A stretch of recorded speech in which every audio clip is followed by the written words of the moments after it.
The team that came together on Galactic Adventures was really a combination from the core game, who had a lot of ideas on where they wanted to take the game, particularly the space game. They've combined both the space team and creature team to really work on what we were hearing from our players, where they were having fun and what they wanted more of. And one thing that kept coming up a lot was that I want to see my creature once I get to civilization and once I get to space. And really get close and personal on the planets, beam down to planets, walk around on planets, and do things on the planets.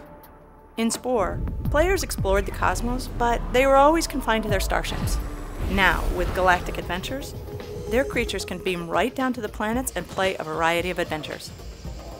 One of the first things a lot of players will do is they'll go into the quick play missions. These don't require any other type of game experience. You just go in. It's almost like being in a virtual arcade. You can decide to play as a very social creature or an aggressive creature, and it's up to you to play it in the way that you want.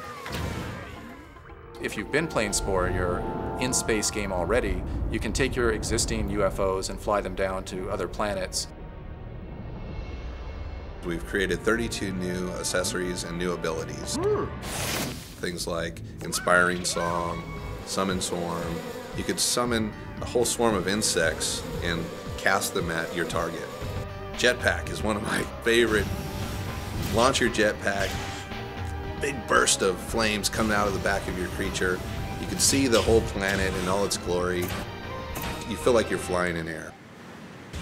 Your crew is made up of your allies that you made in space games. So you may want a crew that has missile launchers, pulse guns, or maybe this adventure is a more diplomatic type adventure. You're going to want crew members that have shaman parts on them or maybe bard parts on them. Once you've played other people's games, you can make your own. We tried to make the adventure editor as easy to use as the creature editor. We really wanted to make it easy for players to create gameplay, moving things from the Sporepedia onto the planet in a single click and drag approach.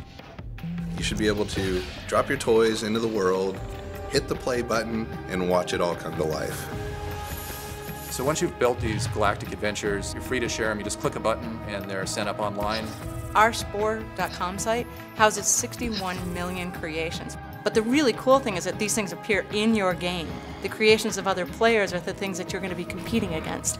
We'll have leaderboards, high scores, the most played adventures as part of the whole web experience.